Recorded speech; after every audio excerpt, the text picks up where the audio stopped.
our today event once again. By 3 and 15 minutes,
Your Excellency, honorable guests, ladies and gentlemen, good afternoon and welcome to the celebration of the 56th anniversary of ASEAN at the ASEAN Forum 2023, ASEAN Mirror, Epicentrum of Growth.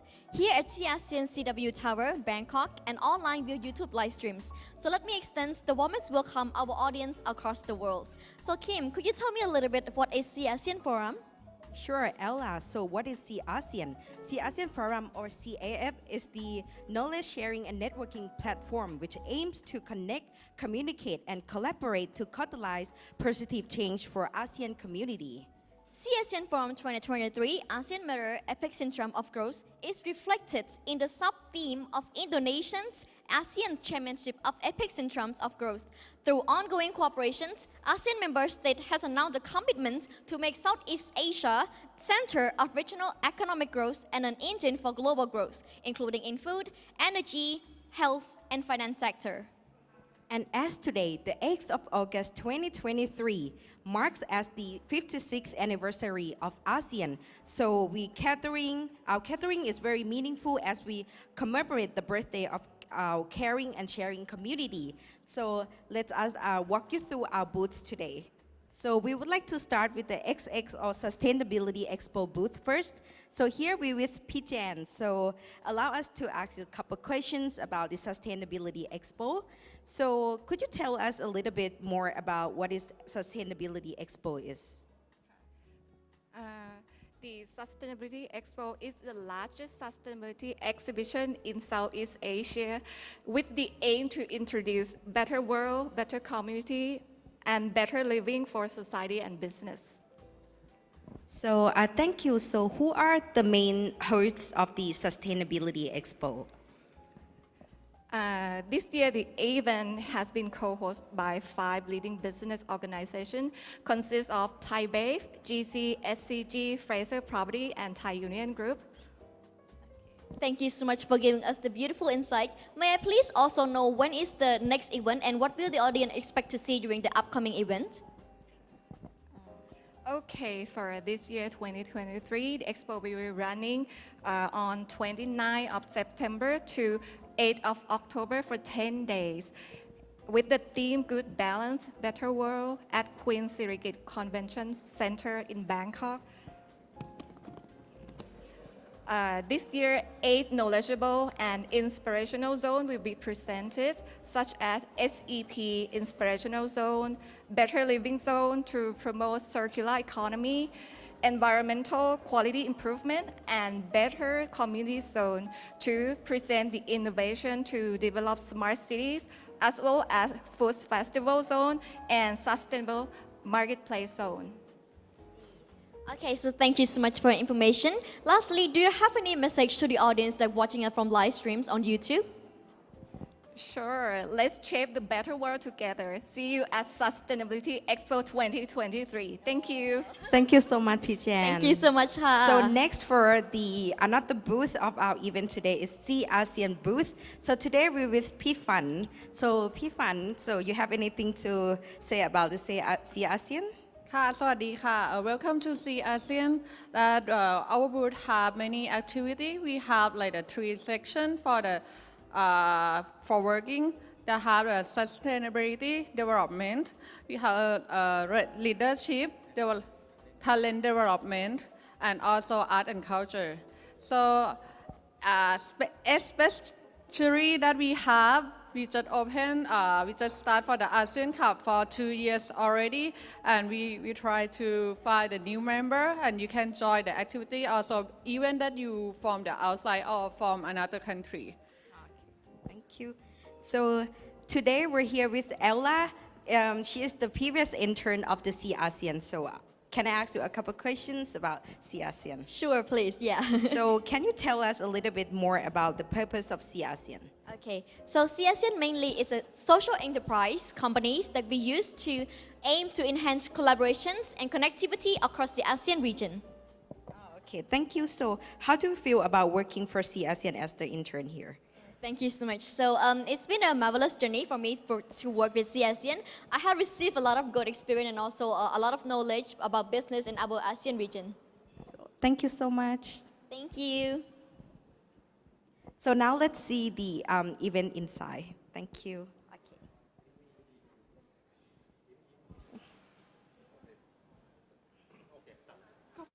ไปร่วมมือกับองค์กรภาคส่วนต่างๆให้มาช่วยกันสร้างสรรค์สิ่งใหม่ๆที่มันไปแก้ปัญหาด้านสิ่งแวดล้อมด้านสังคมนอกจากทำตัวสินค้าแล้วเนี่ยเราได้ลงพื้นที่ไปบรรยายไปถ่ายทอดประสบการณ์ความรู้เพื่อที่ให้ทุกคนเนี่ยได้จุดประกายให้คนมองเห็นว่าแบบขยะที่คุณคิดว่าเป็นขยะเนี่ยเกิดมูลค่าเพิ่มได้สูงสุดถ้าพูดกันแบบโดยความจริงแล้วเนี่ยอนาคตเราก็น่าจะต้องอยู่กับขยะยังไงให้มันมีความสุขที่สุดหรือว่าเราจะลดการใช้มากที่สุดอะไรพวกนี้เพื่อที่จะให้มีปัญหาขยะน้อยที่สุดได้เรียนรู้ว่าอัพไซเคิลเนี่ยมันก็ทำให้ขยะเนี่ยมันสามารถพัฒนาให้มันดีกว่าเดิมแล้วก็ในด้านธุรกิจมันก็สามารถเลี้ยงตัวเองไปได้อย่างยั่งยืน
Your Excellencies, distinguished guests, ladies and gentlemen, my name is Hani Cholapansa Narula. Very honored to be here as your host, and it gives me great delight to welcome you to the ASEAN Forum 2023, or CAF, which is a knowledge-sharing platform that aims to connect, communicate, and collaborate in order to catalyze positive change in the ASEAN community. So together with the audience joining us here at the ASEAN Auditorium, I'd also like to extend my warmest welcome to our participants joining us from across the world via live streaming, that is.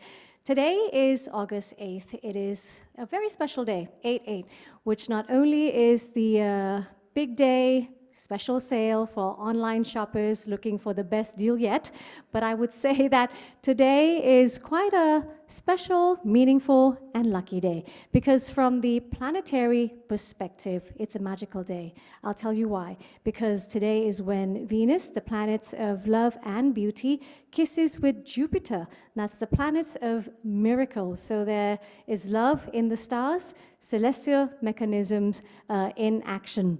So it's quite a great day. So a lot of people actually believe that today is a good day, the best day for the beginning of new things. And more importantly, 8 symbolizes infinity. So the number 8 means a lot, ladies and gentlemen. And most importantly, today is ASEAN's birthday as well. So a very happy birthday to ASEAN. Now, to emphasize the significance of regional solidarity, let's begin with a welcome note. Today, the chairman of ASEAN, Kun Thapana Siriwattana Phakdi, wished to be here to personally welcome you to the event, but due to an urgent call, he passes his regards and has asked Kun Paul Polapat Suwanasorn, Vice Chairman of ASEAN, to do the honor instead. So without further ado, ladies and gentlemen, I'd now like to warmly introduce the Vice Chairman of ASEAN, Kun Polapat Suwanasorn, to the stage to cordially welcome you to the event. A big round of applause, please.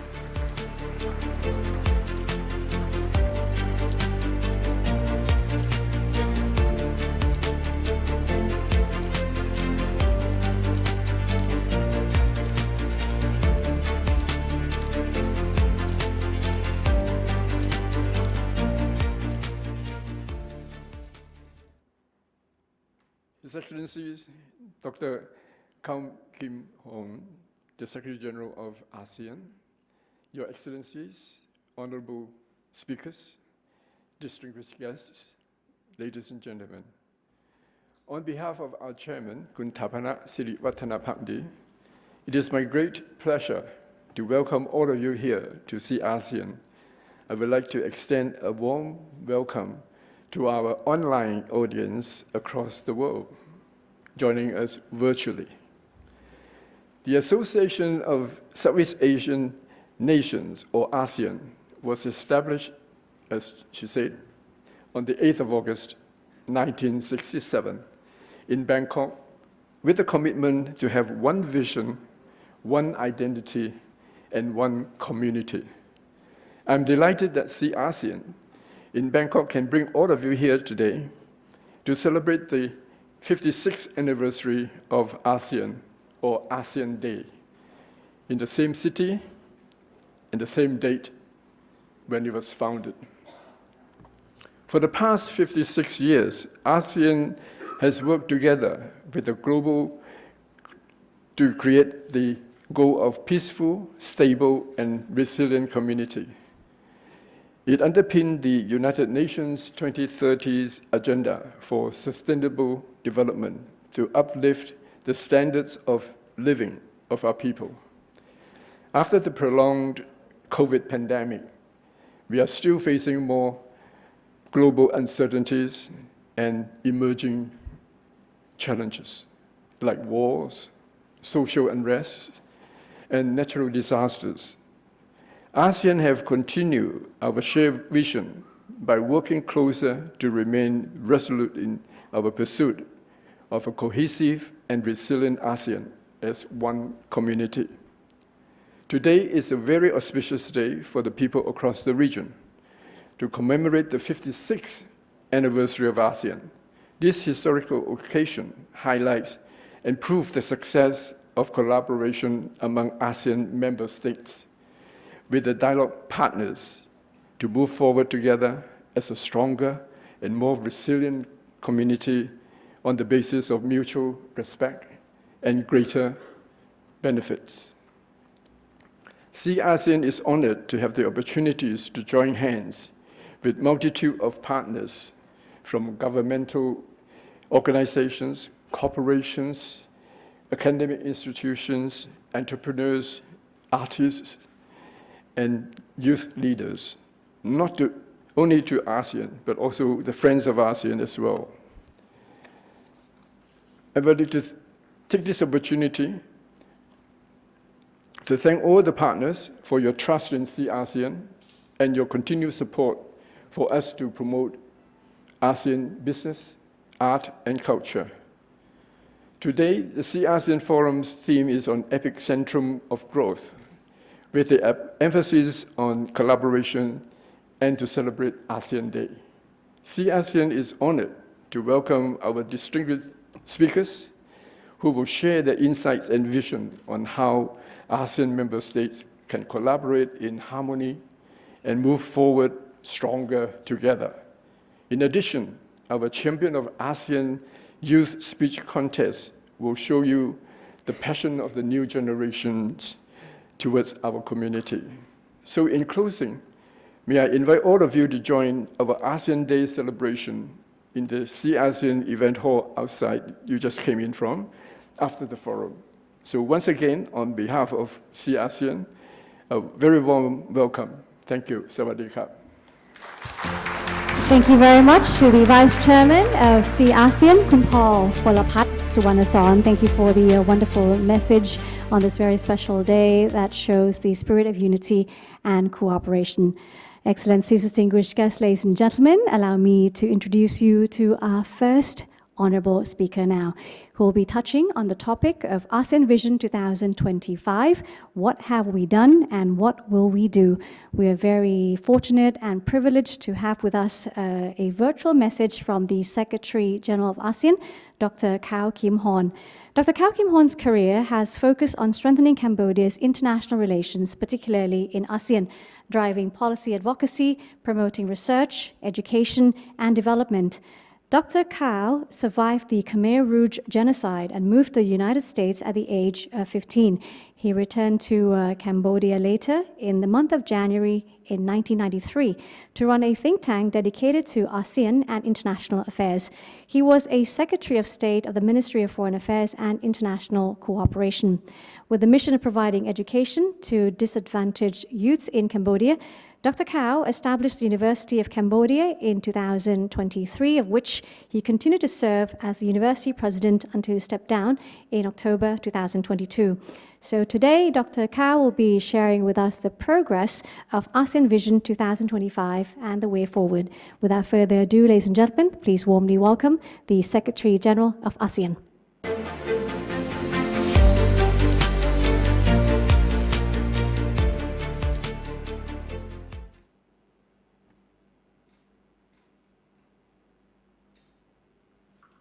Mr. Pana Sri Wada Nablidi, Chairman of ASEAN, Mrs. Tong Chai Thana Chanan, Managing Director of ASEAN, distinguished guests, ladies and gentlemen, good afternoon from the ASEAN Secretariat. On the special occasion of the 56th anniversary of ASEAN, I'm pleased to address the ASEAN Forum and to share my thoughts as well as insights on the topic of ASEAN Vision 2025, what have been done, what will we do. As we celebrate this special day, I would like to commend ASEAN for inviting key leaders from the public and private sectors here today to come together to make greater networks and build more momentum towards advancing the ASEAN community building efforts. In particular, I appreciate ASEAN's steadfast commitment to promoting economic sustainability and inclusive development, especially as ASEAN strives forward in this post-pandemic recovery. Distinguished guests, ladies and gentlemen, the aim of realizing a stronger, resilient, and more sustainable ASEAN community is well illustrated in the theme of Indonesia's chairmanship of ASEAN this year, ASEAN Matters, Epicentrum of Growth. I would like to congratulate Indonesia's strong and able leadership as the ASEAN chair in 2023 for steering the region's integration and cooperation to ensure ASEAN remains relevant, responding to global challenges, as well as to strengthen ASEAN's position as the epicentrum of regional economic growth. Under its chairmanship theme of ASEAN, 3 objectives were notably highlighted by Indonesia.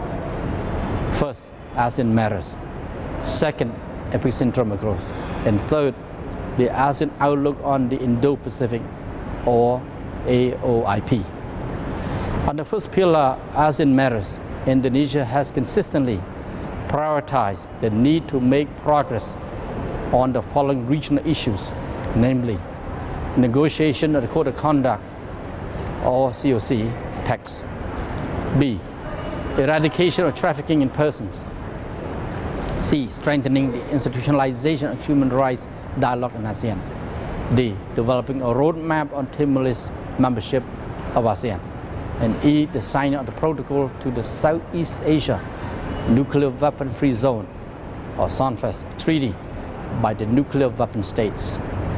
On the second pillar, Epicentrum of growth, several priorities such as the strengthening of the region's health architectures through the One Health initiative, as well as enhancing food and energy security, including through the development of an electric vehicle ecosystem, had been identified and undergone intensive deliberations among the ASEAN member states. Commitment to utilize ASEAN currency in trade transactions, as well as to connectivity of payment mechanism in the region, has also been agreed upon in order to reinforce regional financial stability. On the third pillar, which essentially focuses on the implementation of the AOIP and the fourth priority areas of maritime cooperation, connectivity, the UN Sustainable Development Goals or SDGs 2030, as well as economic and other areas of cooperation. Indonesia, as chair of ASEAN, has repeatedly highlighted the need to concretize AOIP cooperation based on the principle of inclusiveness, economic cooperation, and economic development. ASEAN is working hard to mainstream as well as implement the AOIP in order to provide added collaboration platforms with ASEAN existing and new partners, and to reaffirm ASEAN's position and contribution to the evolving regional architecture. Distinguished guests, ladies and gentlemen, the initiatives and activities under Indonesia's chairmanship of ASEAN not only build upon the past achievements and successes of previous chairs, but also places the region in a strong position to realize the ASEAN Vision 2025 of a more adaptive, more responsive, and more competitive ASEAN community. Despite this positive situation, ASEAN will not be complacent or rest on its laurels. Indeed, ASEAN is already looking beyond by working on an ASEAN Vision 2045 through the High-Level Task Force on ASEAN Community Post-2025 Vision. The ASEAN Vision 2045 will reaffirm the commitment, continuation, and consolidation of the ASEAN community building journey, and leverage on the ongoing experiences and expertise acquired over the past 10 years to tackle emerging challenges, harness new technologies, and ensure opportunities for all. Indeed, the recently concluded 56th ASEAN Foreign Ministers meeting and related meetings in Jakarta, the ASEAN Foreign Minister reinforced the need for the HLTF ACV to develop a robust, visionary, inspirational, comprehensive, and inclusive post-2025 vision. Distinguished guests, ladies and gentlemen and friends, during the transfer of office of the Secretary General of ASEAN on January 9 of this year, and on many occasions, I have spoken about the 6 priorities, which I consider 6 Ps, and that I will continue to focus on my priorities during my mandate as the Secretary General of ASEAN. The 6 Ps are peace, prosperity, planet, people, partnership, and potentials. In this regard, I encourage all ASEAN stakeholders, including the media, academia, and social enterprises like ASEAN, to support and work with the ASEAN Secretariat in sharing more ASEAN contents, especially the success stories and news based on these 6 Ps, as we together promote ASEAN as a community of opportunities for all. Through peace, I would like to see the continuance of progressive work in resolving ongoing conflicts in the region, including Myanmar. I would also strengthen ASEAN's cooperation with the global community to promote regional security and stability while ensuring and maintaining the ASEAN centrality principle. Through prosperity, I look forward to working with the ASEAN member states to deepen economic integration within the region, as well as to enhance trade and investment ties with the international community. This would ultimately improve the ASEAN's people's lives as the member state continue to invest in education, healthcare, and other national social programs. Through Flat Planet, I would like to see that the ASEAN region will continue its work of protecting the environment and addressing climate change through sustainable development and greenhouse gas emission and reductions. Through people, I look forward to continuing the ASEAN member state good work of empowering its people through improving their paths to education, healthcare, and other social welfare initiatives, including promoting gender equality and social mobility and inclusion. Through partnerships, I encourage the rest of the global community to continue engaging ASEAN and thereby to build strong partnerships to promote peace, prosperity, and development. Through potentials, I would like to witness ASEAN realizing its full potential as a major force in the global economy through investments in infrastructure and human capital, among others, to help the region become more competitive. In addition to the 6 P's above, I'm of the view that the other 3 P's, namely principle, policy, and prospect, are also of great importance for ASEAN. The ASEAN's principle of transparency and inclusivity continue to be focused on building trust and a key for long-term relationship, especially as ASEAN works based on this principle of consensus. The ASEAN's policy on wide range of issues within ASEAN and dialogue partners with ASEAN are core in our engagement and cooperation. Other ASEAN prospects such as the ASEAN Vision 2045 that is being drafted by the HLTF ACV, ASEAN Library and ASEAN Museum, among others, remain crucial as we continue to build a people-centered and people-oriented community.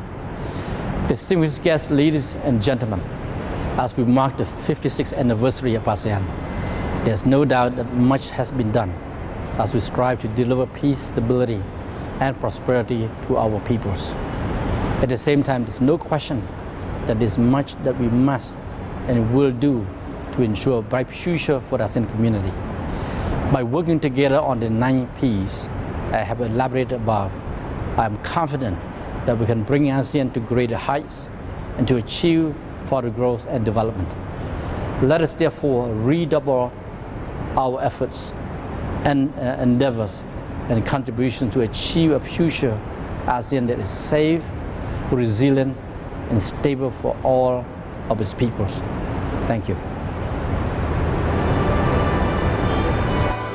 A big round of applause, please, for the Secretary General of ASEAN, Dr. Kao Kim Horn. Thank you so much for sharing the vision to chart the path in developing a stronger ASEAN community with the various strategies mentioned to foster growth, promote peace and prosperity, and also to tackle the ongoing challenges. Now, our next honorable speaker is the Ambassador of Indonesia to Thailand. As you know, Indonesia is the chair of ASEAN in 2023, and the chairmanship is carried out at a time when the world is becoming increasingly complex from a geopolitical to an economic standpoint. The world is experiencing multi-dimensional challenges, but then again, there are also opportunities. So we're very honored to have His Excellency Mr. Rachmat Budiman, Ambassador of Indonesia to Thailand, here with us to share the key achievements of ASEAN this year under the theme Epicentrum of Growth. Ambassador Rachmat was the Inspector General of the Ministry of Foreign Affairs of the Republic of Indonesia. He served as the Indonesian Ambassador to Austria, Slovenia, and permanent representative to many international organizations across the world. So we're very honored to have him here with us. So, sir, the stage is yours. Thank you very much. Kun Pao, the Vice Chairman of the ASEAN, and also the speakers, dear friends Susana Berananda, Director General ASEAN from Foreign Affairs, and also my old friends, Ambassador Sihasak, and also distinguished ladies and gentlemen. And I would like to say Selamat Sore, Sawadee-kap, good afternoon, and it is indeed a great honor for me to share the information as the Indonesian chairmanship of ASEAN 2023. I think I don't have to explain more because the Secretary Generals of ASEAN, Dr. Kau Kim Hon, is already mentioned what the Indonesian themes of the chairmanship of 2023. But I would like to reiterate what the Secretary General has already mentioned. As you may be aware that the themes of the chairmanship of Indonesia in ASEAN is the ASEAN Matters and Epicentrum of Growth. What does it mean? The ASEAN Matter is that especially Indonesia would like to see the ASEAN to strengthen its position so that it remains important and relevant to the people in the region and the world. And also, we would like to see the ASEAN more responsive and adaptive in facing the future challenges. That's why the Indonesian is very matters for us. And also, the epicentrum of growth, as already mentioned by the Secretary General, that Indonesia would like to see that the ASEAN also be a robust, inclusive, and sustainable economic growth center in the region and the world, with the focus on the food security, energy security, including also the green energy, health cooperation, and financial stabilization. And during the chairmanship of Indonesia, there are 3 deliverables that we would like to see by the end of the Indonesian chairmanship this year. The 3 pillars, as also already mentioned by the Secretary General, is that first is the ASEAN Matters, and then the second is Epicentrum of Growth. The third is ASEAN Outlook on the Indo-Pacific and others. On the ASEAN Matters, we would like to strengthen the readiness to address the current and future challenges through advancement of capacity toward 2045 and 2 years post after 2025 vision, which will be enshrined in ASEAN Concord 4. ASEAN must be more adaptive, responsive, and competitive. All this must be fought for the ASEAN way, consistent with the spirit cooperations in fulfilling the implementing of ASEAN Charter. And also we would like to institutionalize dialogues on human rights and to enhance ASEAN cooperations to prevent and combat trafficking in person, which now in our region is happen again, especially for Indonesia. There's so many victims of the trafficking in person in our areas. And the second one is the deliverables is epicentrum of growth. Several cooperation will be strengthened, including food security, energy security, and health and financial stability. And the third is ASEAN Outlook on the Indo-Pacific, or AOIP. Indonesia will push for the follow-up of mainstreaming the 4 priority areas of AOIP, which cover maritime cooperations, connectivity, SDGs, and economic and other possible area of cooperations, and others.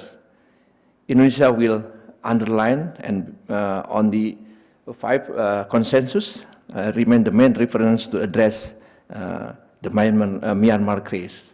And Indonesia, as all are aware, that Indonesia is the strong supporters of Timor-Leste to become a member of ASEAN. And I would like to welcome the ambassador of Timor-Leste today with different status that I met him last year in this forum. So I would like to welcome the Ambassador Martin. Is in front of us, so welcome in our forum. And since Indonesian themes is already give the information by the Secretary General, I would like to jump on the results of the achievements of the ASEAN under the Indonesian chairmanship. The first is the result of the 42nd ASEAN Summit 2023 in Labuan Bajo, East Nusa Tenggara, by the 10 and 11 May of 2023. The first one is Chairman's statement. In the Chairman's statement, the underline is that reiterate our unified position that the 5-point consensus remain our main reference in dealing with the issue of Myanmar. and supported the chairman's continued engagement with the stakeholders in Myanmar to find a peaceful and durable solution that is Myanmar-owned and Myanmar-led to create conducive environment for facilitating an inclusive national dialogue. In this case, Indonesia has carried out what we call it is the silent diplomacy. We already met and had meeting more than 70 times with all stakeholders in trying to find the common ground on how to solve the issue of Myanmar. We talk with many stakeholders, not only in Myanmar, but of course with all the neighbors countries and those who has very influence and important relations with Myanmar. So we would like to talk with as many as possible of the stakeholders to find solutions and to assist our brothers and sisters in Myanmar.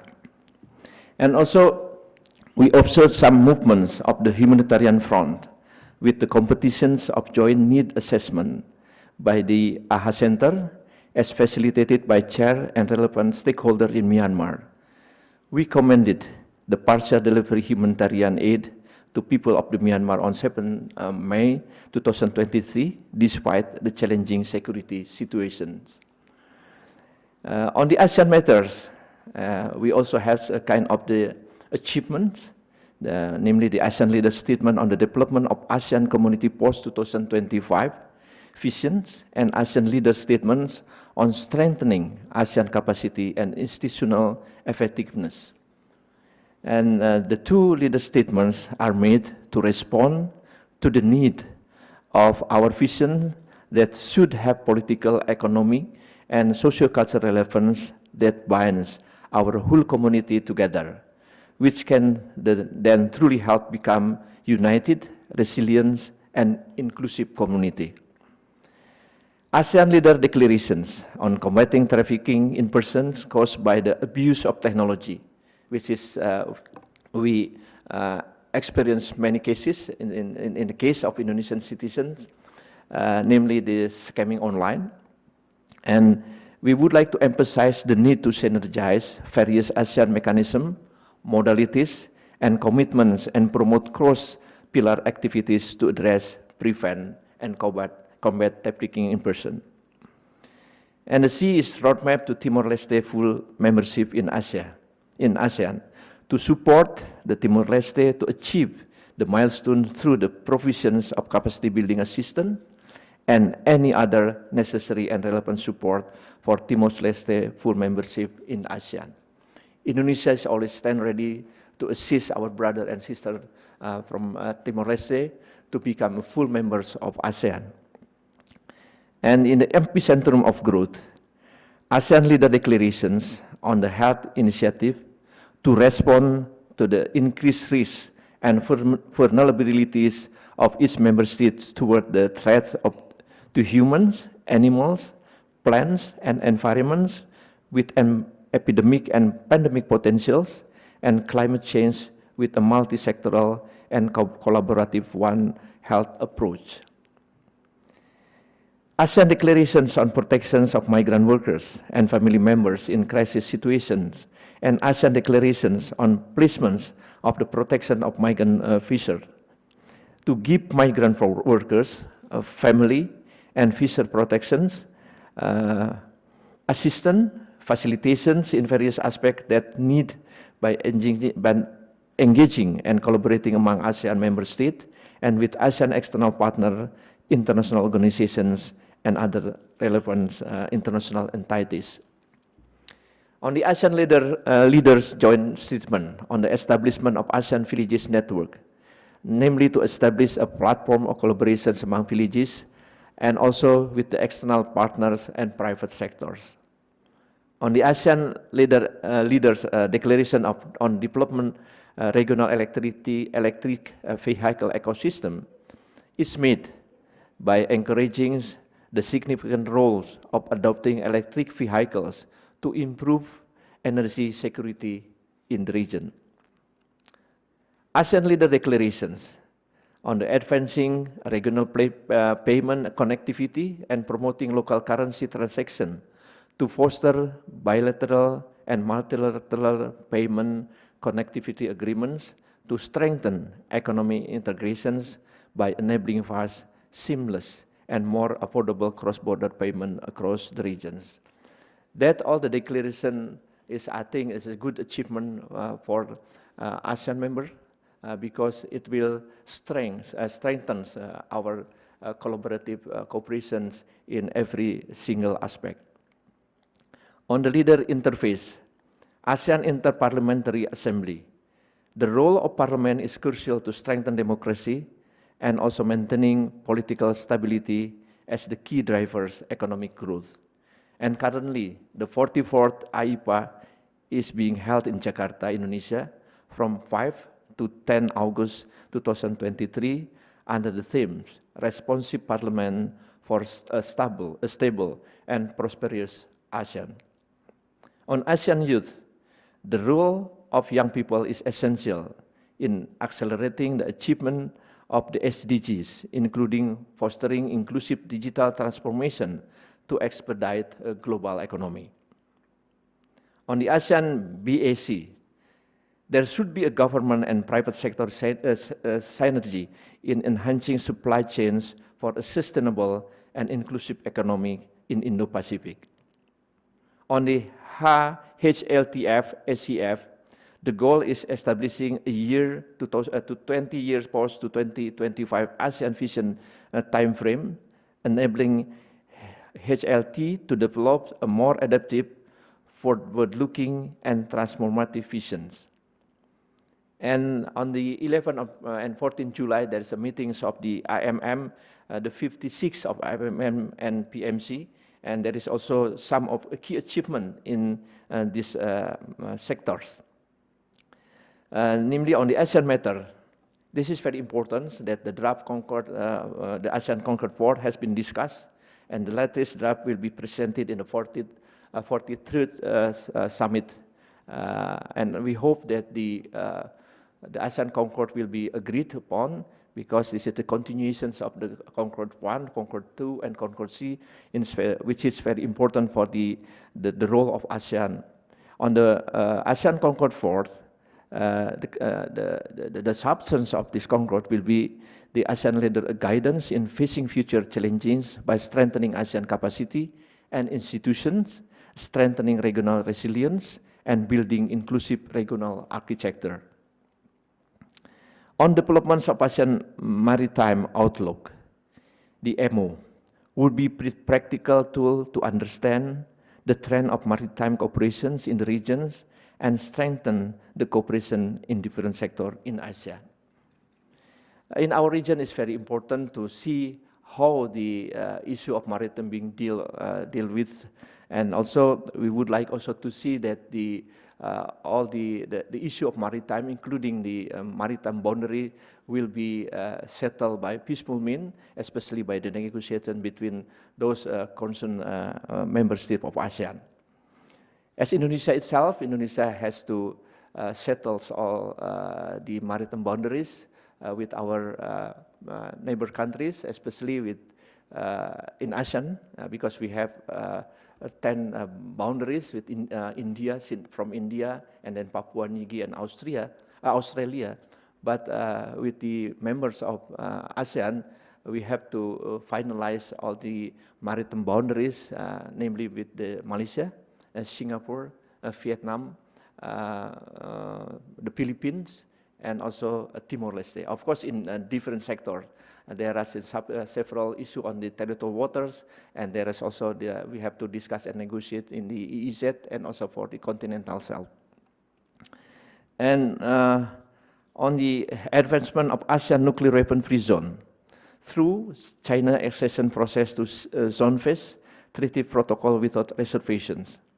And the Zone-Phase Commission affirmed some political will to accede to the Zone-Phase Treaty Protocol by nuclear weapons state.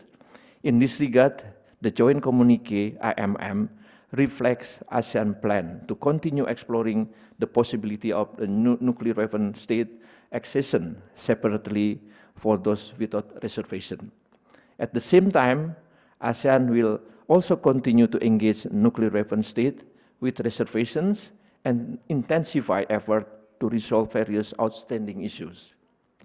On the guidelines for accelerating an effective substantive COC negotiation, the meeting reaffirms the aspiration to work towards the early conclusions of an effective and substantive COC that is in accordance with the international law, including 1982 UNCLOS, and adopted the guidelines of accelerating the early conclusions of an effective and substantive code of conduct in South China Seas.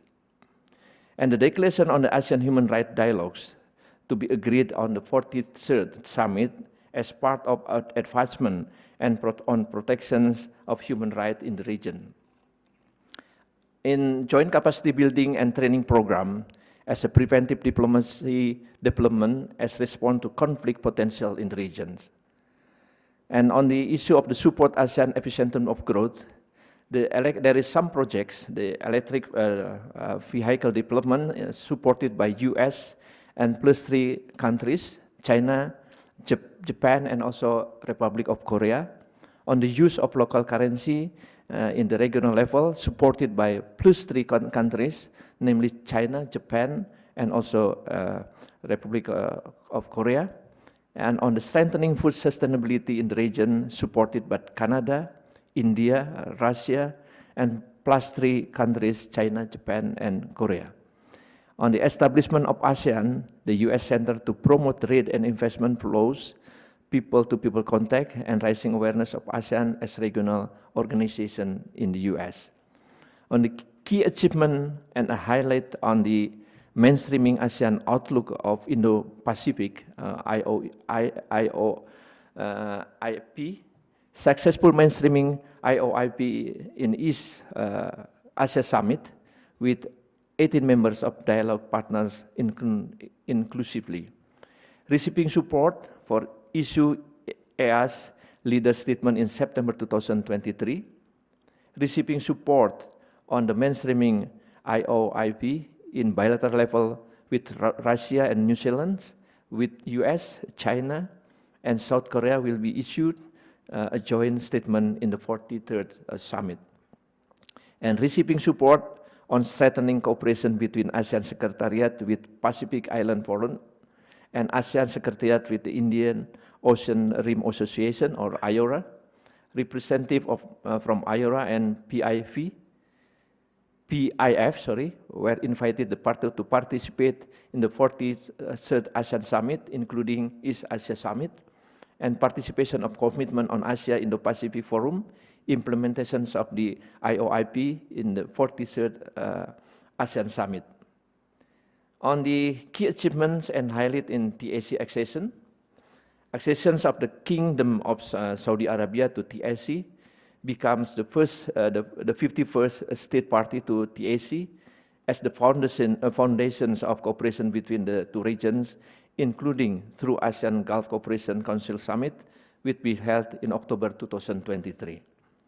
Approving South African application as a sector dialogue partner, accepting in principle the application of Morocco for a formal decision be taken in 43rd ASEAN Summit, ASEAN South support from partner countries to promote Southeast Asia as an epicenter of growth in crucial Asia areas such as food security, energy, financial stability, and health architecture. And there is so many program, and there is so many commitment has been agreed upon, and we will continue and to be implemented as soon as possible. And for the 43rd ASEAN Summit in Jakarta will be held on the 5 to 7 September, so next month. The summit will cooperate the ASEAN Summit with dialogue partners, including China, Japan, Korea, Australia, India, United States, Canada, and also the APT Summit and East Asia Summit. On the planned document outcome, We hope that we can reach this document outcome in the end of the meeting, namely on joint statement on strengthening cooperation on food security in times of crisis between ASEAN, Australia, India, and Canada. And ASEAN leader declarations on strengthening food security and nutrition in response to crisis. AS leader statements on maintaining and promoting the regions as an epicentrum of growth. ASEAN-India statement on maritime cooperation. Joint statement on support of AOIP by China, US, and South Korea. Joint statement on ASEAN-Japan Comprehensive Strategic Partnership. Joint statement on ASEAN-Canada Strategic Partnership. APT leader statement on developing electric vehicle ecosystem. So this is what we would like to see by the end of the next 43rd summit in Jakarta, 5 to 7 September. We hope that this already prepared and then will be agreed upon by all the members. And the planned outcome document also, we would like also the ASEAN Declaration and on strengthening disability, inclusive development for resilience and prosperous ASEAN community. ASEAN leader statement to develop digital framework agreement.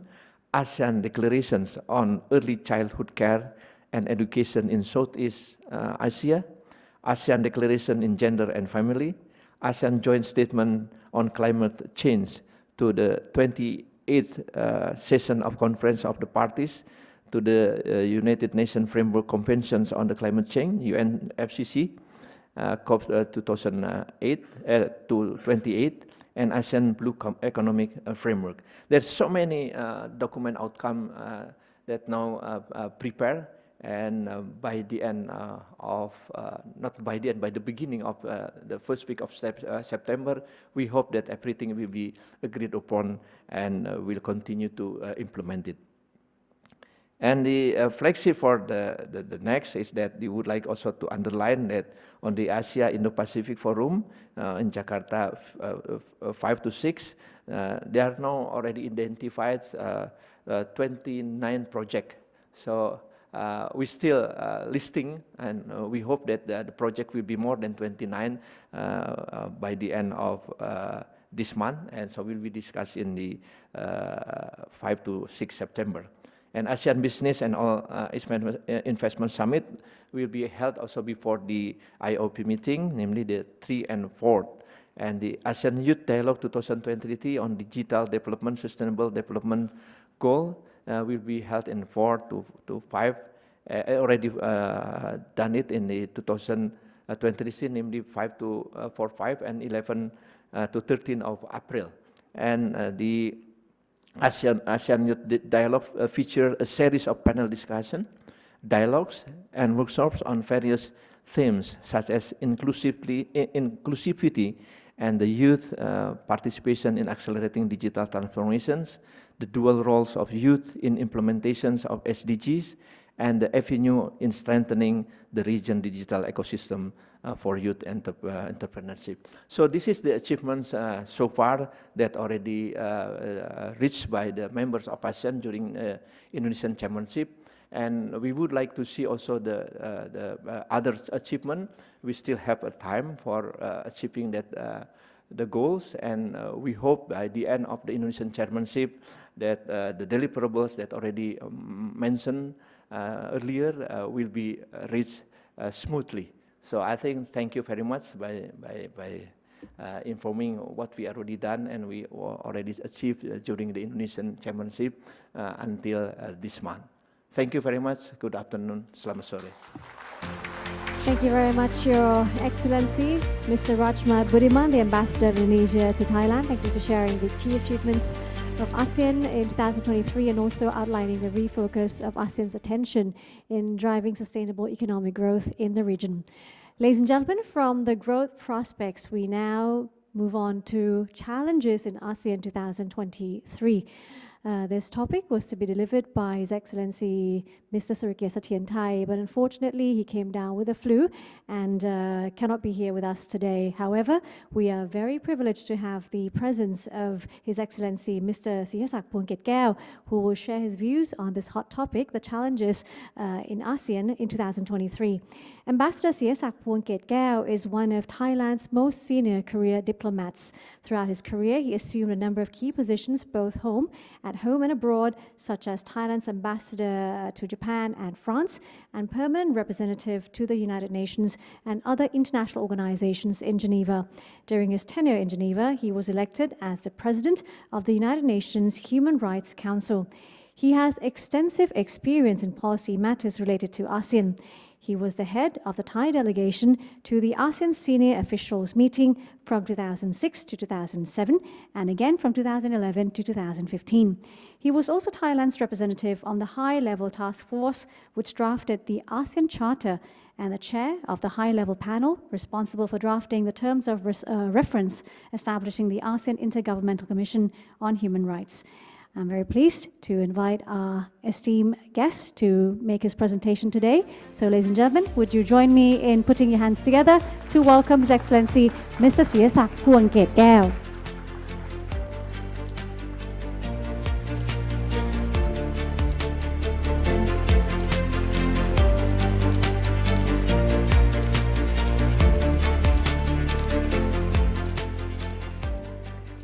Sawasdee krap. Good afternoon. Excellency Secretary General of ASEAN, Dr. Kao Kim Hoon, Kun Paul Polapat Suwanasorn, Vice Chairman of ASEAN, my good friend, Ambassador Budiman of Indonesia. We work together closely to establish the ASEAN Intergovernmental Commission on Human Rights, and I very much appreciated his support, his insights, and his experience. And of course, we have the Director General of our ASEAN Department, Kun Usana Piranon, here with us.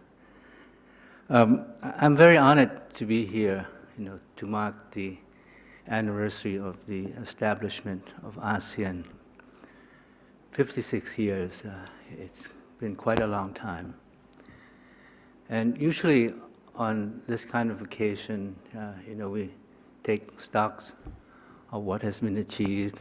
We contemplate where we are and the challenges ahead, and most importantly, the way forward. I've been in the Foreign Service for 40 years, and much of my career has been spent on the affairs of ASEAN. And so I've had the privilege of witnessing firsthand how ASEAN has evolved and the ASEAN journey and the various challenges that we have faced along the way. But I am a believer in ASEAN, and I think that ASEAN does indeed has a bright future ahead. But today I will be talking about the challenges that ASEAN faces. And so in this context, I have three topics that I intend to cover in my remarks today. First, I wanted to talk about the transformation that we are seeing in the international system and how they have impacted upon ASEAN. Second, I would like to discuss why ASEAN has been successful. I think why ASEAN has been successful, remains the key to ASEAN's future success. But of course, we have to adapt to the changes that we have seen. And third, I wanted to address some of the specific challenges that ASEAN is facing right now. Now, I'm no longer in the Foreign Service. I'm retired, and I can afford, I think, to be frank and candid in sharing my thoughts with you.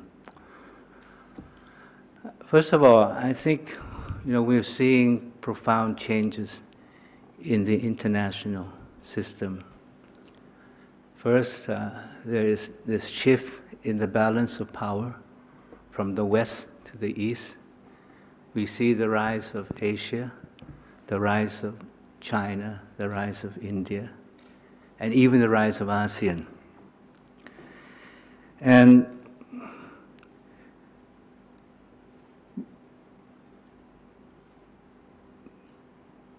we also see the return of geopolitics, geoeconomic competition, and even technological competition these days.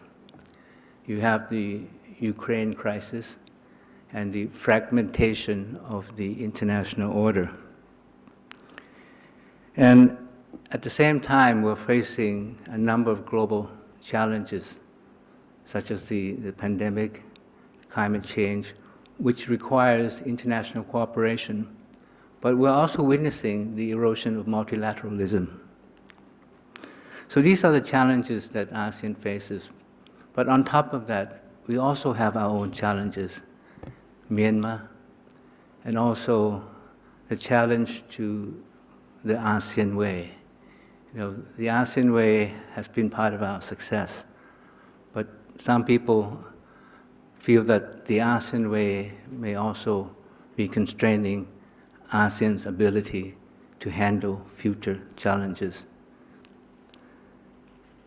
But these crises, of course, are daunting, and they seem to be converging all at once.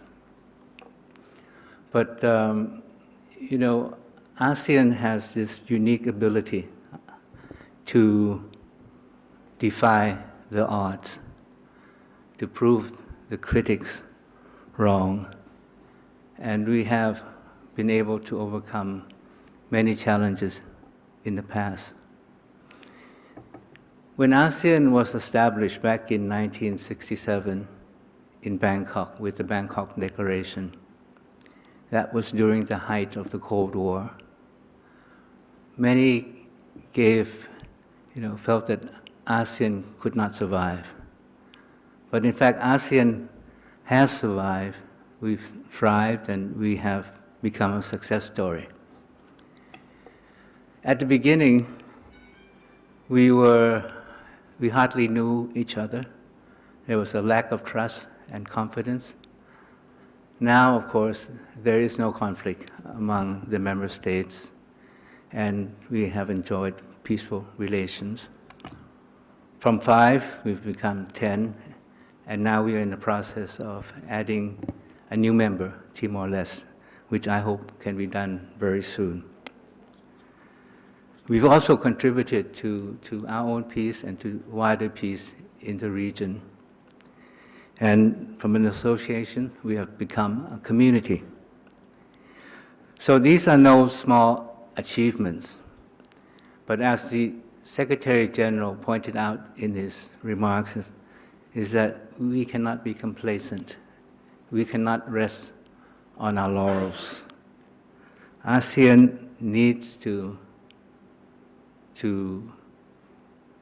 reinvent itself, to innovate, to adjust and adapt to changing times, and to strengthen what I call our sense of regionalism.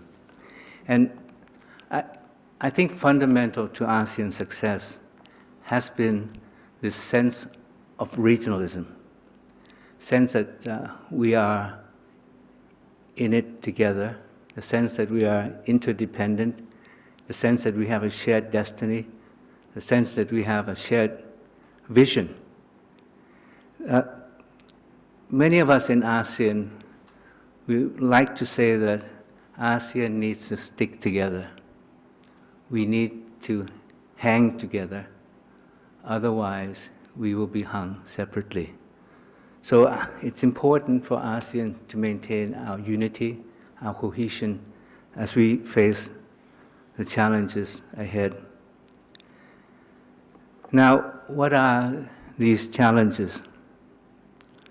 First, it was mentioned by Ambassador Budiman, is Myanmar. The conflict in Myanmar has been protracted.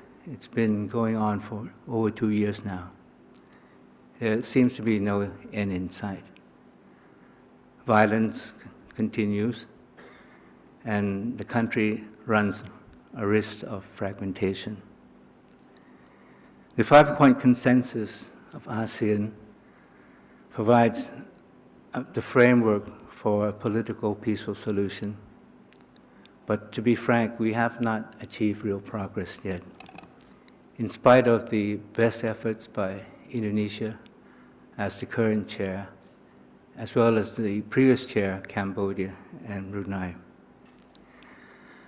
My concern is that the sense of ASEAN fatigue is setting in. A sense that perhaps there is not much that we can do, and maybe we should give Myanmar some time and space to work things out themselves. But I think that, in the interest of peace and stability in Myanmar, we cannot afford to do that. ASEAN needs to redouble our efforts. The concern that I have is that the efforts of ASEAN has been very much dependent on the effort of the chair of ASEAN and the special envoy. And I think that it should be a collective effort on the part of all of the member states of ASEAN. We all need to chip in. We all need to be on board and to assist the chair in helping to resolve the crisis in Myanmar. Of course, each of the member states can contribute in different ways. Most importantly is the contribution of Thailand. Thailand is the country that has the largest stakes in the situation in Myanmar. We share 2,400 kilometers of common border with Myanmar. So we have to play a leading role in the search for a solution. Recently, we have called for engaging the regime in Myanmar. I think engagement is important. I believe in dialogue. But engagement should be a two-way street. Otherwise, engagement can become appeasement, and we have to be very concerned about that. And the other concern that I have is that we need to coordinate efforts with other external partners who have interests in peace and stability in Myanmar, namely India, China, Japan, and the United States. It seems that these efforts are going on different tracks. All these countries say that they support the leading role of ASEAN, but I think we have to have better coordination with these countries, and simply we need to connect the dots. If ASEAN's effort receives the support of these countries, these partners, I think what we do in helping to resolve the situation in Myanmar will carry greater weight. So I hope that that we will see further progress soon in terms of the 5-point consensus of ASEAN. Now, the second challenge that ASEAN faces, and I think this is something that we all are very much aware of, is the intensification of geopolitical, geoeconomic, and technological rivalry between the United States and China. And how can ASEAN navigate the challenges of this competition? How can we steer ourselves out of harm's way? How can we not take side? Because we're under pressure to take side, and in fact, we're being pulled in different directions. I think what is needed is that we have to maintain the unity and cohesion of ASEAN in order to withstand the pressures that are arising out of the geopolitical competition between the United States and China. And, you know, we cannot take side, but neither can we be neutral all the time. So we must take a stand based on what we consider to be our interests and our principles.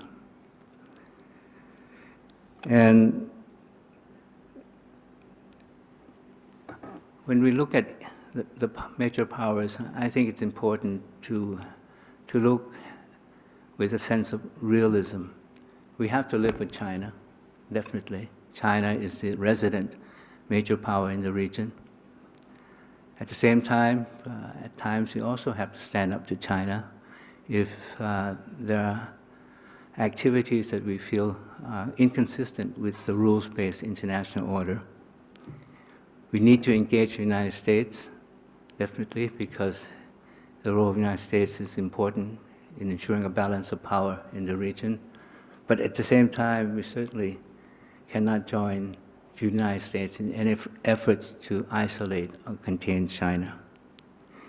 But ultimately, we hope that the two major powers will find a way of better managing their relations.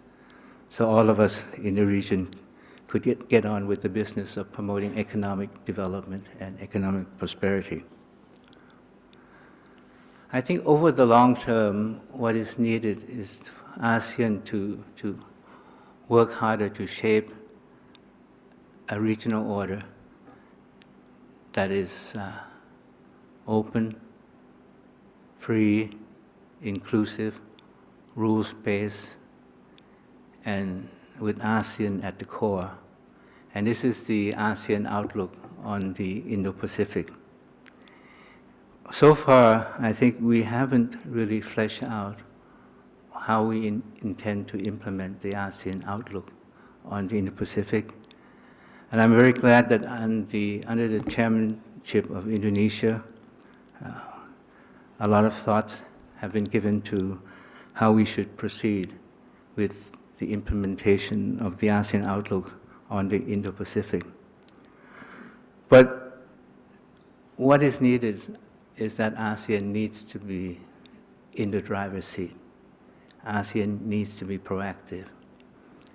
We need to build up the norms of peaceful coexistence, the norms that are in the Treaty of Amity and Cooperation of Southeast Asia, the norms that are based in the UN Charter. Second, we have to reintegrate the so-called ASEAN-led regional architecture, the ASEAN Regional Forum, the East Asia Summit, the ASEAN Defense Ministers Meeting, and the ASEAN Defense Ministers Meeting Plus, because so far these forums have become more or less talk shops. ASEAN really have to be, the ASEAN member states have to be in the driver's seat, being the driving force, and not just be the host of these meetings. So it's important that ASEAN plays a leading role in shaping a regional order that will underpin peace and stability, prosperity in the region. But having worked on ASEAN for a number of years, to me, I think the challenges facing ASEAN lies within ASEAN, within the so-called ASEAN way, which in fact has served ASEAN well these past 54 years. But I think with the changes in the external environment, the transformation that we're witnessing in the international system, and the transformation of ASEAN itself, we need to revisit some of the fundamental principles that have guided the ASEAN way. This does not mean we discard or make complete overhaul to these principles, but I think it's important for us to see how we can adapt and adjust some of these principles that would better serve ASEAN over the long run. First, the principle of consensus. ASEAN is not a supranational organization. We are an association of sovereign states. So we always have to operate on the basis of consultations and consensus. All of us are equal. But the concern that many of us have is that consensus, when we are 10, takes a long time to arrive at. And events are moving rapidly. And so we have to be able to develop the capacity to react in a timely manner to events that are evolving around us. And secondly, because of consensus, sometimes we arrive at the lowest common denominator. So the challenge is, how do we achieve consensus that it can be done more quickly? A consensus that is not the lowest common denominator. Now, there are many ideas that have been floated, and I hope that these ideas could be further pursued. First, the concept of an ASEAN troika. The present chair, past chair, and future chair working to shepherd some kind of consensus among ASEAN. Second, the expanded role of the chair. The chair should be more than just chairing the meeting. Perhaps the chair could take on a greater responsibility in helping to shape and ensuring that ASEAN can arrive at a consensus as timely as possible. Third, the ASEAN Secretary General. In the charter that I was involved in the drafting, we talked about the greater role of the Secretary General. But to this day, the Secretary General is still Secretary more than the General. And so we really have to, increase the responsibility of the Secretary General to help the chair, to help the member states on important policy matters, on matters that we need to arrive at a consensus as timely as possible. Now, when we talk about the ASEAN way, what comes to mind? I think for many of us is the principle of non-interference. But you see, the principle of non-interference was essential when we formed ASEAN at the beginning, because we hardly knew each other, even though we were in the same region. And there was a lack of trust and confidence. So the principle of non-interference was essential during the time of the establishment of ASEAN. But now, ASEAN, 56 years from, it's not the ASEAN at the beginning. We've become more interdependent, and our faith and destinies are very much intertwined. Events in one country affects the other member states. And so we really have to relook at this principle of non-interference. And to my mind, non-interference is not a blank check. Non-interference means that you have to manage your internal affairs well. You have responsibility to the people of your country. And if you look in the ASEAN Charter, there are other principles in that charter that must also be applied. The principles of democracy, the principles of good governance, the principle of the rule of law, the principle of justice. So what I'm saying is that non-interference is, a very important principle, but it must be applied against the other principles that we have committed to. So 56 years, ASEAN, I think, is at a crossroad. We face a number of challenges that I've identified. And to be better equipped to meet these challenges, I think we really have to look at the ASEAN way. And it's not just governments alone. I think the ASEAN way should also include the people. We talk about people-centered ASEAN. We talk about other stakeholders, civil society. So I hope that going forward, ASEAN truly becomes a community not just governments and private sector, but a community that draws our strength from the peoples of ASEAN. And I'm confident that ASEAN would be capable of meeting all these daunting challenges that are converging on the region right now. Thank you very much. Thank you very much, Your Excellency Mr. Siyasak Phongketgao. Thank you for shedding light on those challenges and perhaps some of the tangible steps that can be taken to overcome the hindrances through more regional cooperation. Ladies and gentlemen, in marching towards ASEAN sustainable development, there are many areas that ASEAN has joined hands with partners to find pathways and accelerate actions as we try to achieve the UN Sustainable Development Goals. So today, in our next session, we'll be hearing the practical views on how we can attain those goals. Our esteemed speaker is the Director General of Department of ASEAN Affairs, Ministry of Foreign Affairs, Thailand, Ms. Usana Piranon. Ms. Usana plays an important role as ASEAN coordinator in advancing and fostering sustainable development cooperation in the region. And today she'll be sharing her insights on the matter. Without further ado, ladies and gentlemen, please warmly welcome Kun Usana Piranon, Director General of the Department of ASEAN Affairs, Ministry of Foreign Affairs. Please.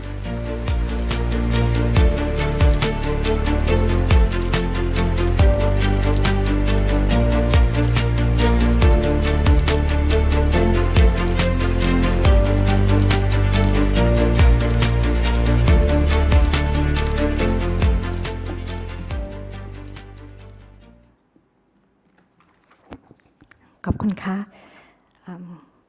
คุณพลพัฒน์สุวรรณสอน Vice Chairman of ASEAN, His Excellency Dr. Khao Kim Horn, Secretary General of ASEAN, His Excellency Mr. Rahmat Budinman, Indonesian Ambassador to Thailand, His Excellency Ambassador Siyasak Phongketgao, Secretary General of the APRC and former permanent Secretary of the Ministry of Foreign Affairs, Excellencies, distinguished participants, ladies and gentlemen, it gives me a great pleasure to join all of you on the occasion of the 56th anniversary of ASEAN.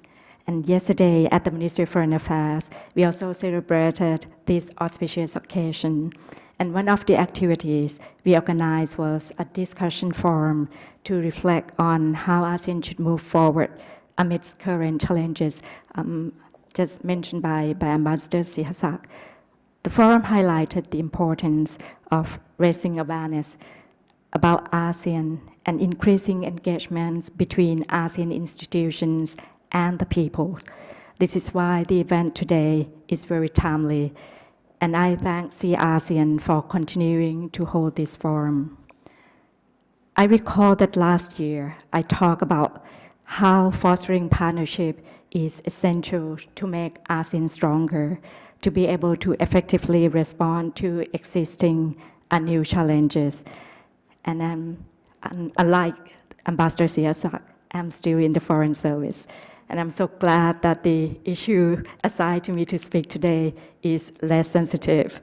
So I would like to focus on one of the issues that I think we should enhance our partnership, which is the issue of sustainable development. Sustainable development is one of the key priority areas under the ASEAN Outlook on the Indo-Pacific, mentioned by both the Secretary General and Ambassador Singh Sak just now. And today I would like to focus on try to answer three questions, namely, why is this issue is important to ASEAN? What is Thailand's role on this? And what are some challenges and ways forward to advance sustainable development in ASEAN? So I would like to try to answer all these three issues. Ladies and gentlemen, over the past 3 decades, ASEAN has indeed enjoyed robust economic growth and social development. But at the same time, the region is also struggling to manage the negative impact of development practices, such as reduced air and water quality, depleted natural resources, and rising inequality. These are further exacerbated by disruptive challenges, such as increasing frequency of natural disasters, climate change, and the prolonged impact of the COVID-19 pandemic.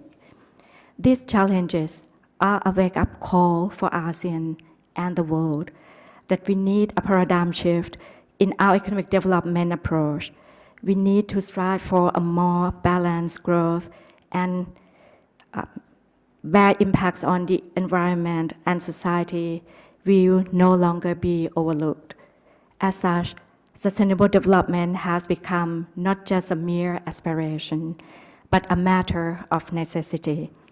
At the global level, the UN 2030 Agenda for Sustainable Development was adopted by world leaders in 2015, setting out 17 sustainable development goals that universally apply to all countries. This approach resonates well within ASEAN. As a bloc, ASEAN has also explicitly committed to sustainability in the region. The ASEAN Charter states that ASEAN is committed to ensuring sustainable development for the benefit of the present and future generations, and to place the well-being, livelihood, and welfare of the peoples at the center of ASEAN community building process. Likewise, ASEAN Community Vision 2025 highlights ASEAN aspiration to build a politically cohesive, economically integrated, and socially responsible and truly people-oriented and rule-based ASEAN. All of this has been mentioned by Ambassador Singh Sak, and I'm glad that my old friend Kun Wongthep Attakai-Wanwati, who used to serve as the Deputy Secretary General of ASEAN for ASEAN socio-cultural community, has also been here with us, and he also shared his view on the role and the importance of people in ASEAN community building. And this is to make our community a truly inclusive community of ASEAN that leaves no one behind. And as one of the founding members of ASEAN, Thailand strongly commits to strengthening ASEAN community building, advancing its sustainability agenda. We see sustainable development as a win-win cooperation, not only among ASEAN member states, but also between ASEAN and our external partners. Thailand views that the ASEAN Community Vision 2025 and the UN 2030 Agenda complement each other. We therefore encourage ASEAN to concretize this approach through promoting a framework called the Complementarities Initiative, as well as to forge a stronger partnership between multilateral and regional organizations to take this matter forward. In 2016, Thailand was glad to be mandated by the ASEAN foreign ministers to serve as the ASEAN coordinator on sustainable development cooperation. We have subsequently worked with the UNESCAP in identifying priority areas, namely poverty eradication, infrastructure and connectivity, sustainable management of natural resources, sustainable consumption and production, and resilience. These priority areas are intended to serve as regional catalysts that can help ASEAN achieve both the community building objectives and the SDGs simultaneously. Thailand also established the ASEAN Center for Sustainable Development Studies and Dialogue to promote studies and research, enhance capacity building, as well as raise awareness on sustainable development, while serving as a platform for policy dialogue on sustainable development. Thailand's role as a bridge of cooperation has contributed to substantially to advancing the sustainability agenda in ASEAN. We have carried out initiatives to support this agenda, including through the ASEAN-EU Sustainable Development Dialogue, the ASEAN BCG Knowledge Sharing Webinar Series, and the upcoming ASEAN SDG Youth Camp. These activities are beneficial not only to enhance partnerships between ASEAN and its partners, but also to share knowledge and best practices on different approaches to accelerate SDG attainment in ASEAN. ASEAN has indeed come a long way in our development path. Notable progress has been made in several areas, including poverty eradication, ensuring access to affordable and clean energy, and improving infrastructure. But a quadruple shock of what I call the 4 Cs, COVID-19 pandemic, climate change, conflicts, and capacity crunch, has undone years of hard-won progress.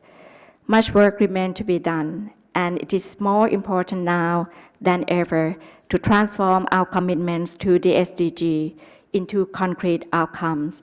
And perhaps this is where the 5th C, which is See ASEAN, can help contribute. In this regard, I wish to share 3 ways forward to ensure a more sustainable and resilient future. First is through enhancing multi-stakeholder engagement.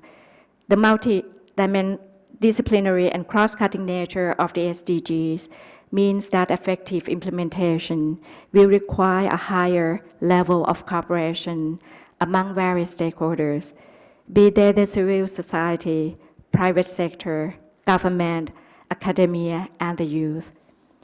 ASEAN must therefore leverage the potential of multi-stakeholder engagements to best harness and optimize available resources and drive forward real changes on the ground. This can be achieved in many ways, such as a constant public-private policy dialogue, create in-country platform to drive partnership actions, and support capacity building and awareness raising on the implementation of the SDGs. Second is by leveraging digital technologies and innovation to accelerate actions to achieve the SDGs. Digital technology and innovation are identified by the UN as one of the crucial means of implementation to achieve the SDG as it cuts across all goals. Indeed, ASEAN has an advantage in this area, being one of the world's fastest growing internet market with well-developed ICT sector and good track records of investment in new technologies. Governments and stakeholders can work together in various ways, such as to develop building blocks to support sustainable technology-led economies, enhance capacity of institutions and people to adapt to rapid digital transformation, and harness the power of disruptive technologies, such as AI, to better address challenges and manage risk. Third is to strengthen ASEAN institutional framework and capacity. Effective coordination among various mechanisms, such as enhancing monitoring capacity, are key to ensure that ASEAN can effectively address increasingly complex and multidimensional challenges. The development of ASEAN communities post-2025 vision offers an opportunity in this regard. ASEAN needs to adopt a more balanced, coherent, and coordinated across as well as within all three pillars. This will help ensure that ASEAN's policies and actions on this issue are streamlined and can effectively support national and local implementation. Ladies and gentlemen, I believe sustainable development is not an ambitious goal beyond our reach, as long as we are committed to working together to serve the interests of the people of ASEAN. Enhanced cooperation at the regional level can also be an answer to most of our common regional challenges. This task, however, cannot be achieved only by governments alone, but requires concerted efforts from all sectors. I believe that by working together as a team, we can build a community that is inclusive, prosperous, and sustainable for many generations to come. Thank you and happy ASEAN Day to all. Thank you. Thank you very much, Kun Usana Piranon, Director General of the Department of ASEAN Affairs. That was an insightful presentation, of course, the way forward in how we all can achieve further sustainable development cooperation. From experts and experienced ASEAN representatives, it's now time for the younger ASEAN members. ASEAN has welcomed the younger generation of the bloc to share their passion about the region. That is through a contest, the ASEAN Youth Speech Contest, held every year since 2020, and the contest just came to an end. So next, we are proud to present the champion of the ASEAN Youth Speech Contest 2023, Ms. Zainab Abati, a second-year student from the Faculty of Medicine, University of Indonesia. She is ready to share her passion with you from Indonesia, but with the help of technology as she joins us virtually. So here is Zainab Abati.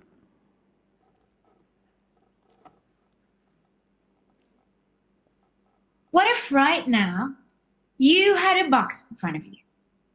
So wherever you are, by looking inside this box, you get to see every corner of ASEAN's diversity. Isn't that beautiful, exciting, colorful? A piece of art, I would say. You see, in art, blending of elements creates harmony. In our world, cultural fusion makes a powerful symphony. Yes, cultural fusion. The blending of diverse cultural elements and a phenomenon that has shaped ASEAN's vibrant tapestry. Our region is a melting pot of traditions, languages, and practices, creating a rich taste of cultural diversity, where by influencing each other, we can create something extraordinary. And the most beautiful part about all of this is, despite the diversity we have, our nations embrace the spirit of unity. Through cultural exchange, cooperation, even the mutual respect that we have. And that is how we realize, our cultures and heritage are that crucial. But here a question tingles in my mind. Do we truly comprehend the essence of our heritage? Does the world grasp the strength of ASEAN's unity? Have we, as the youth, done enough to empower our cultures and the connections we have? Or let me rephrase all of this. Can we do more? I say that the answer lies in embracing three important pillars. Creativity, of course, innovation, and smart usage of the digital era. And by that, I'd like to propose something that is called as ASEAN's Virtual Reality Cultural Exhibition. A virtual reality exhibition that can be held in each country where ASEAN's cultures, heritage, and traditions are shown, and the amusement is felt by our society's eyes. This can even increase the nation's engagement in visiting ASEAN countries because they've got a taste of the beauty awaiting them there. They get to know things that they might never even heard of before. Another interesting point here is that these ideas and programs somehow function as an epicentrum of growth for everyone. It starts from the youth, but it's not limited to us. You see, these will involve all sectors around. Governmental, non-governmental organizations in providing us the spaces and opening the opportunities. Various fields of education, from small to big local industries taking part in the process of the development. Our media that will show the world our diverse but united ASEAN. Some may say this is impossible. Be realistic, they say. But the thing is, we are those who determine the line between feasible and impossible. And one thing that we fail to notice a lot is that using the same concepts and ideas, we can start small. School projects, competitions, working through social media, collaborations, recruitments, all these are what our youth and the world uses these days as a small step to achieving higher milestones. By engaging wider and wider audience, these virtual spaces and digital innovations can eventually lead to socio-economic growth in the actual geographic areas.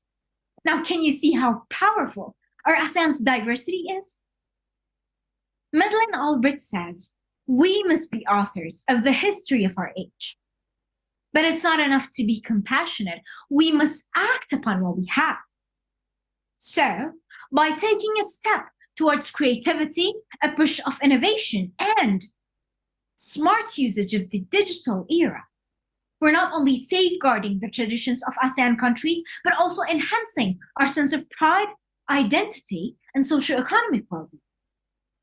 Together, we will build a future where our cultural diversity serves as a source of unity, prosperity, and inspiration. My name is Zaina. I'm from Indonesia. And by voicing my ideas, I'm taking my first step. But for a brighter ASEAN, I want you to take your first step with us today. A step towards diversity and creation of ASEAN's visionary generations. Thank you. Wow, what an inspiring message. And that was the winner of the ASEAN Youth Speech Contest 2023. Once again, Ms. Zaina Abachi. And the theme was Embrace ASEAN Diversity. Well, I believe that the insightful presentations and the powerful message from the younger generation have actually been a good source of inspiration to all of us today. And now it's time for celebration. We'll be committing the 56th anniversary of ASEAN Together at the Multifunctional Hall, which is right outside. So we'd like you all to be part of this wonderful moment. So please kindly make your way to the multifunctional area, and then together we'll celebrate this occasion together. There'll be speeches, there'll be cake cutting, we'll eat the cake, and we'll be singing as well. So it's going to be a good time together. Ladies and gentlemen, if you may, please proceed to the multifunctional area right outside, and I'll meet you there. Thank you. ASEAN way is caring. ASEAN way is sharing. No matter the distance between us, ASEAN still unites as one.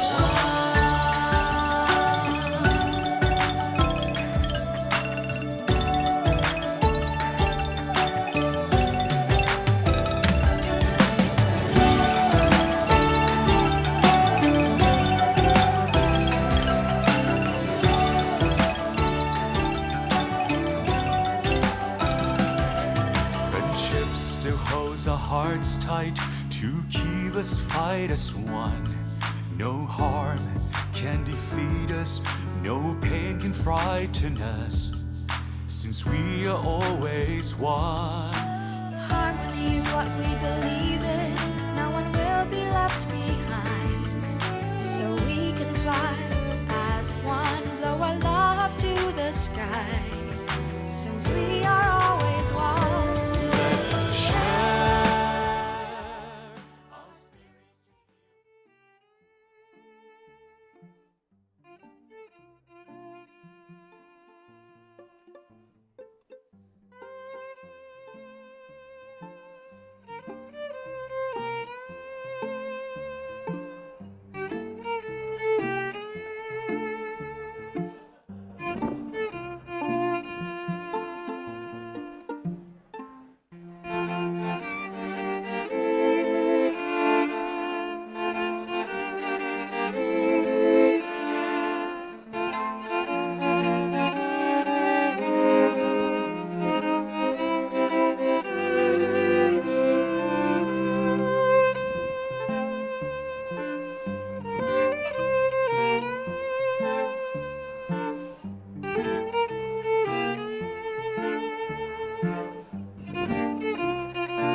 gentlemen, the celebratory moment is about to start. May I invite our distinguished guests, ambassadors, honorable speakers, sponsors, and executives to please kindly come forward so that we can enjoy the moment together. Distinguished guests, ladies and gentlemen, please kindly come forward. The celebration moment, ASEAN Day 2023, is about to begin. May I call upon Your Excellencies, ambassadors, our esteemed speakers, our sponsors, our executives, our friends and partners to please kindly come forward so we can be up close and personal, and we will celebrate the event together in ASEAN style.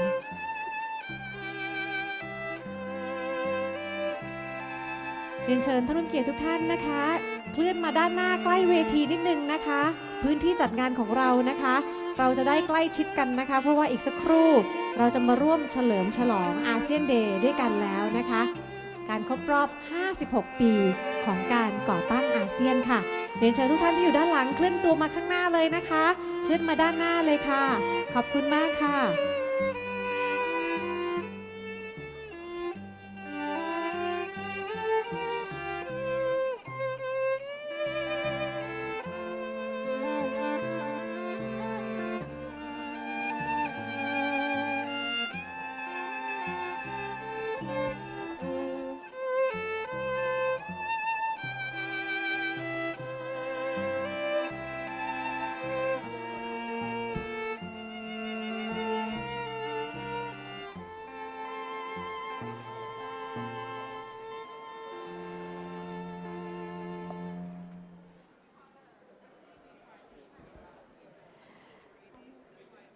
And now, ladies and gentlemen, may I request the honor of His Excellency Mr. Rachmat Budiman, Ambassador of Indonesia to Thailand, to come onto the stage for this celebratory moment, the 56th anniversary of ASEAN.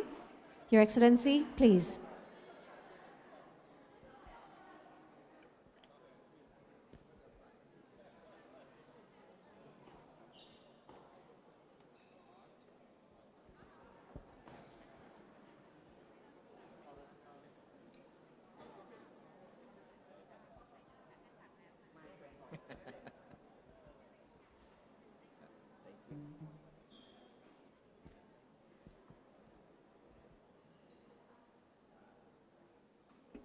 Let's have a toast for the majesty of the King of the Thailand.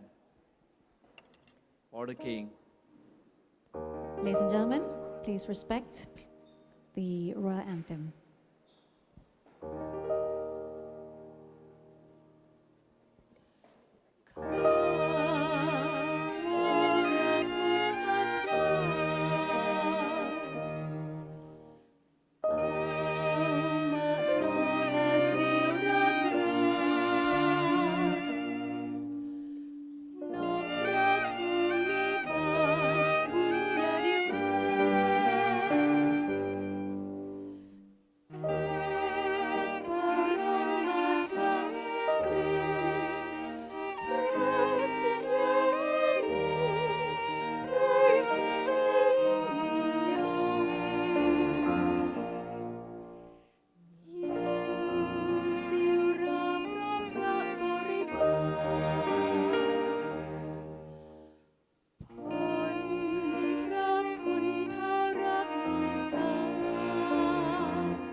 Ladies and gentlemen, next is the ASEAN Way.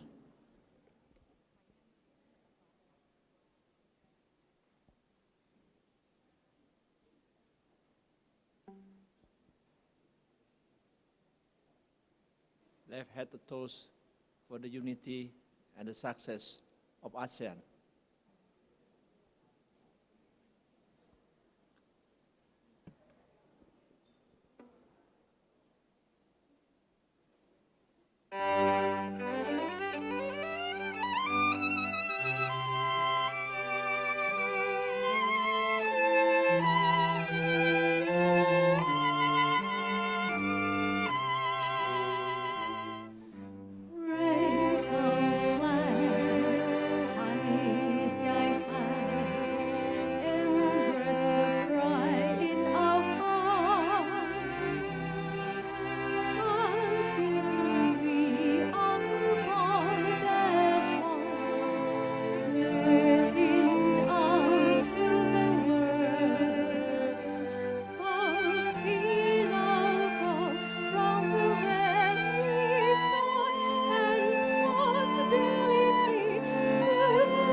once again for the Majesty of the King and the unity and the success of ASEAN.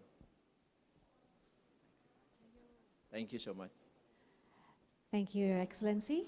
And up next is a celebration moment, the cake cutting ceremony. I'd like to invite Your Excellency's ambassadors, honorable speakers, sponsors, and executives to kindly join us in this moment. So please kindly come to the stage.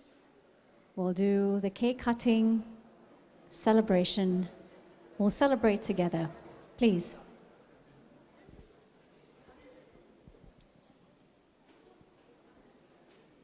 This is certainly a very important day as we are here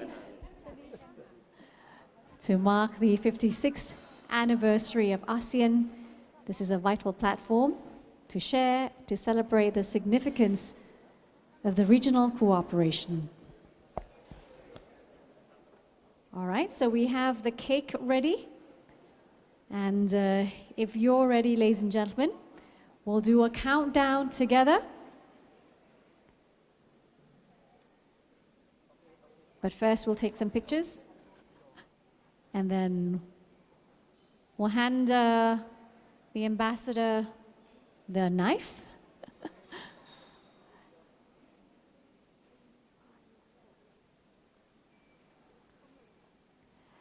All right, so I believe that we're all ready. I'd like to ask you to please join me in counting down. Are you ready, ladies and gentlemen? Are you ready? Okay, I'm going to film this. Here we go. In 5, 4, 3, 2, 1. That's the ASEAN style.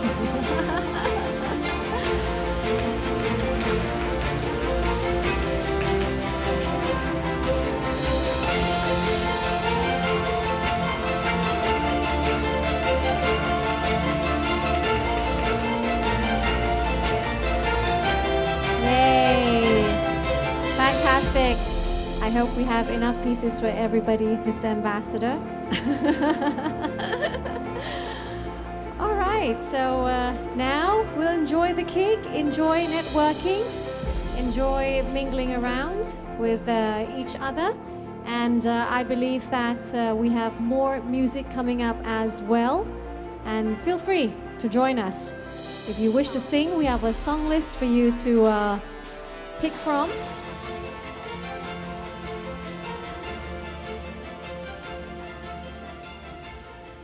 Okay, we'll now do a selfie. So ladies and gentlemen, can you actually turn around? We have a photographer right there on the second floor. So what we want you to do is our distinguished guests, please stay still. Everybody here, kindly turn around.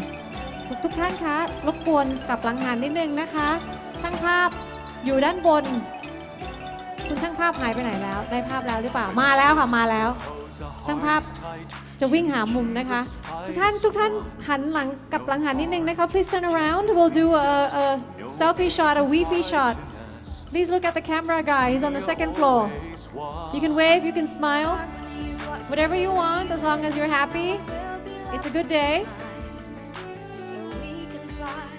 Alright, how about we wave together? 3, 2, 1.